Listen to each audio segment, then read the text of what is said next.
In this tutorial, I'm going to show you how to create a video using Adobe Spark. So hopefully you've already logged in the correct way since we are an enterprise school. And you should see your home here. We're going to click the plus sign over here to the left and we're going to choose video. Now last year I had a teacher who wanted to create videos or wanted her students to create videos or video story. And this is a really good way to have students create a photo story because it does a lot of the work for them and they can concentrate on the content. Now, it wants to step you through making your own, but I'm just going to skip that and I'm going to skip the template and just start from scratch. And this is what I show the students to do. They can use their own pictures or they can search for other pictures. But the video really starts by just having a series of kinds of slides, essentially. Down here on the bottom you have your timeline. The plus sign, the white square with a plus sign or rectangle, will allow you to add a new slide. Right now we just have one slide here, which is the one we're looking at, and then we have credits and an outro. So for now, on this one slide, I can choose to put video, text, photos, or icons. Or I can choose to change up the layout over here to the right. I can also choose a different theme if I want different style. And I can resize if I want it to be something perhaps that I play on Instagram as a square. I'm going to keep the widescreen. And on the end you have music. I'm going to wait and do the music at the very end. So for right now I'm going to look at the theme. I'm going to change this to maybe the mega theme. Maybe do red instead. And so once I've chosen that, it switches my other colors over here. I'm going to go back to layout, and on the beginning screen I am going to keep with this one, and I'm just going to put a title, and it's going to be My PLD Experience. And there we go. Now I can record a narration for this one, and to do that I need to have a microphone. So your students would need a headset microphone or something of that nature, or they can do this on a Chromebook, and they can click that and hold it. This is My PLD Experience by Kim Overstreet. Now they can re-record as often as they want, but if they want to hear and see what it looks like, they can click the play button. This is My PLD Experience by Kim Overstreet. And you see down here in the side or in the corner, it is a 6-second video so far. You heard music in the background, which is over here on the music, and you heard my narration. Now I'm ready to start a new slide, so I'm going to go down to the bottom, click new slide. It puts number 2 in there, but this one maybe I want to do a split screen. So I'm going to click that one, and for the split screen I can put any of these 4 things on either side. So if I want to put 2 photos, I can.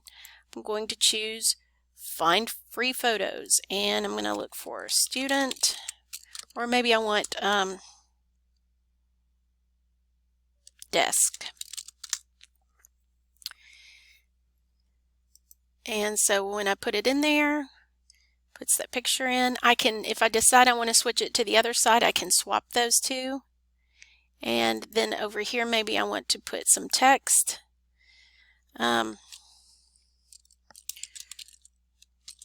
Freshman year.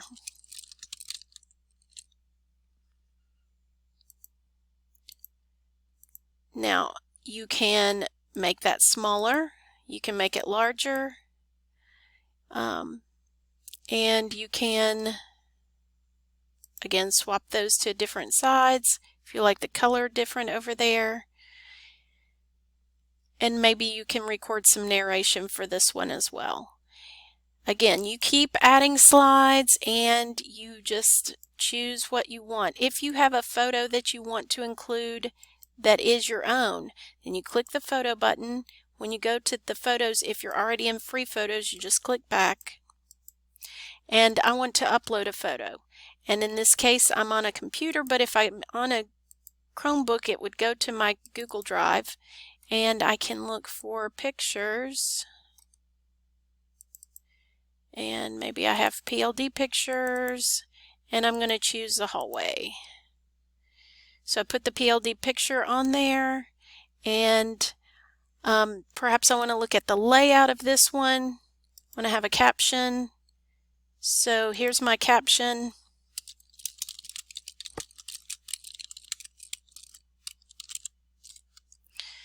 And I could narrate this one as well. Now if I wanted to watch the whole video, I could click over here on the left hand side in the bottom and play, and it starts from the beginning. This is my PLD experience by Kim Overstreet, and it goes transitions to the new slide and transitions to the other new slide and goes through my credits and done. So when I want to get back to the editing, the upper right hand corner, there's an X, and I'm back here. Let's say now that I want to choose some different music. I click over here and I can upload music that I already have. You want to watch about copyright with that. Also, you don't want to have competing lyrics from the songs and your narration. And so then you can scroll down through here and click the little play button to hear what the song sounds like. To hear a preview, once you decide you like it, you click on it, puts the little check next to it, and so then I can go back over here and start watching my video again. This is my, and I could watch it all the way through.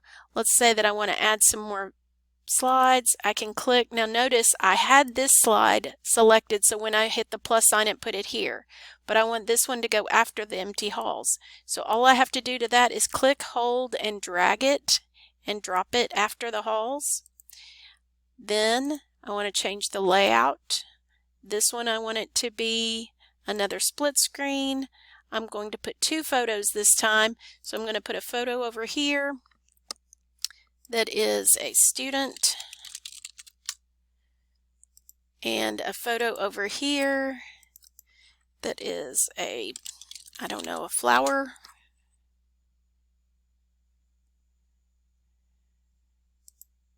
Oops. And I'm going to, this student is like a flower. As long as your narration is, it adjusts the size of your, or the length of time that your slide stays on. And then as you add more things, see, I notice I have added pictures and it has credited those pictures. You can add your own credits to the slide as well. So if you have a picture that you used, for example, Dunbar Hallway was a picture that was taken by me.